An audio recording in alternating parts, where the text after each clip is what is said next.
Hello दोस्तों, मैं Junaid Siddiqui target 99 plus academy में आपका स्वागत है। और आज की वीडियो हम स्टार्ट करेंगे फ्रॉम द कैरेक्टरिस्टिक्स और the properties of the acid. Properties of acid के अंदर हम देखेंगे, टॉपिक का नाम है प्रॉपर्टीज ऑफ एसिड्स। तो प्रॉपर्टीज बहुत ज्यादा हार्ड बात नहीं है, जो चीज हमने पढ़ी है पहले तो उन्हीं को हम इंक्लूड करेंगे। जैसे कि दीज आर सोर इन टेस्ट, एसिड जो होते हैं टेस्ट में सोर होते हैं, खट्टे होते हैं। दूसरा, ये ब्लू लिटमस को रेड लिटमस में कन्वर्ट कर देते हैं।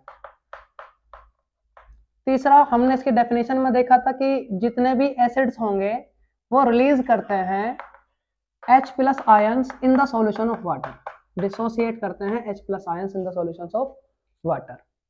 फोर्थ नंबर पे छोटी सी इसकी प्रॉपर्टी है, जनरल कैरेक्टरिस्टिक है कि एसिड अगर रिएक्शन करेगा मेटल्स के साथ then it will release salt and hydrogen gas.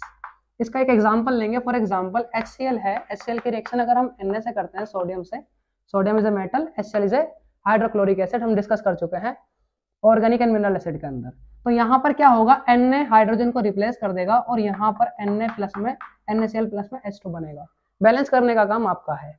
इसका एक और एग्जांपल ले लेते हैं। H2SO4 अगर रिएक्शन करता है फॉर एग्जांपल मैग्नीशियम से, तो मैग्नीशियम क्या करेगा, हाइड्रोजन को रिप्लेस करेगा और MgSO4 बनाएगा, साथ में H2 gas, hydrogen gas release होगी। 5 नंबर की प्रॉपर्टी है, एसिड अगर किसी मेटल कार्बोनेट के साथ या फिर मेटल हाइड्रोजन कार्बोनेट के साथ, दोनों में से किसी के साथ भी, मेटल हाइड्रोजन कार्बोनेट के साथ अगर रिएक्शन करता है तो ऐसी कंडीशन में ये सॉल्ट बनाएगा, वाटर बनाएगा और कार्बन डाइऑक्साइड रिलीज करेगा। Salt, water and carbon dioxide. For example acid मैंने ले लिया H2SO4 अगेन, और रिएक्शन करती है इसकी मैंने Na2CO3.NH2 हो गया, NH2CO3 के साथ, सोडियम कार्बोनेट के साथ। तो यहां पर क्या होगा, Na फिर से हाइड्रोजन को रिप्लेस करेगा और यहां बनेगा Na2SO4 प्लस में H2O और प्लस में कार्बन डाइऑक्साइड। ये यहाँ पर गैसेस रिलीज होंगे, इसके अंदर वाटर बनेगा और सॉल्ट बनेगा। Na2SO4 एक तरह का सॉल्ट है, सोडियम सल्फेट। इसकी जगह पर अगर यहाँ पर कोई मेटल हाइड्रोजन कार्बोनेट भी होता, फॉर एग्जांपल NaHCO3 होता जो कि एक बेकिंग सोडा है, तो वो भी हमारा क्या होता, यही प्रोडक्ट देता same to same, sodium sulphate, hydrogen, water और कार्बन डाइऑक्साइड। एक एग्जांपल ले लेते हैं, यहाँ पर सेम टू सेम ये एग्जांपल लूंगा मैं। H2SO4 रिएक्शन करेंगे इसकी NaHCO3 के साथ जो कि बेकिंग सोडा है, और इसकी रिएक्शन करने पर क्या बनेगा, Na2SO4 प्लस में वाटर, H2O प्लस में कार्बन डाइऑक्साइड। दोस्तों फिर से बोल रहा हूँ, बैलेंस करने का काम आपका है। चैप्टर नंबर 1 में आपने पढ़ा ही होगा बैलेंस किस तरीके से किया जाता है।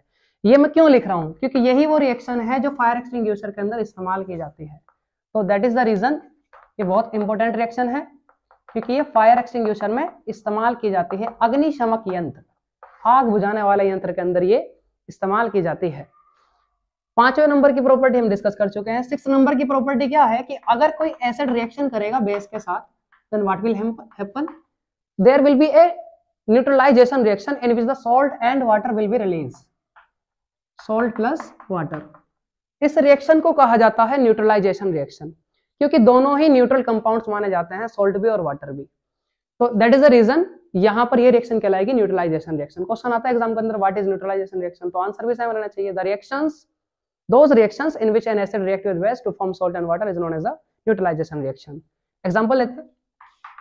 एग्जाम्पल में अब की बार हम लेंगे फिर से HCl और रिएक्शन करेंगे किसी बेस NaOH के साथ जो कि कास्टिक सोडा होता है, और रिएक्शन करेंगे तो यहाँ पर NaCl मिलेगा प्लस में H2O बनेगा। बैलेंस करने का काम फिर से आपका।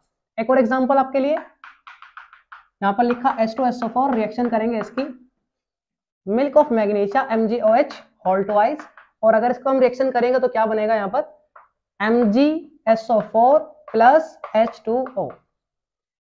क्या करो सर, मजा नहीं आया, एक रिएक्शन और दिखाओ। लीजिए यहाँ पर लिखा है बच्चों फिर से HCl और रिएक्शन कर दी मैंने milk of magnesia MgOH whole twice again. इससे जब मैं रिएक्शन करूंगा अगेन क्या बनेगा, MgCl2। रिएक्शन करने के बाद फाइनल प्रोडक्ट में बनेगा वाटर।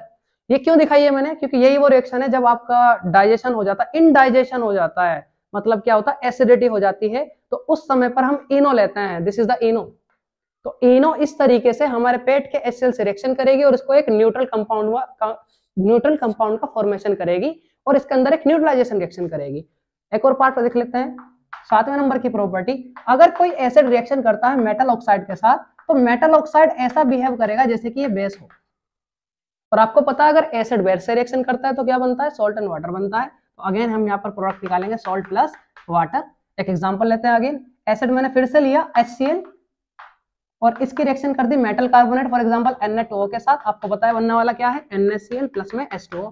तो ये 7 प्रॉपर्टीज है हमारी। इसके बाद में acids are corrosive in nature भी होते हैं। कोरोजन का टॉपिक तुम्हारे सिलेबस से हट चुका है, अदरवाइज मैं इसको बहुत अच्छे से डिस्कस करता। कोरोसिव इन नेचर का यहाँ पर मीनिंग है कि अगर एसिड्स हमारी स्किन या फिर किसी मेटल के सरफेसेस पर गिर जाए तो मेटल के सरफेसेस के ऊपर ये जंग लगा सकता है या फिर हमारी स्किन बर्न कर सकता है। तो we have to handle it carefully.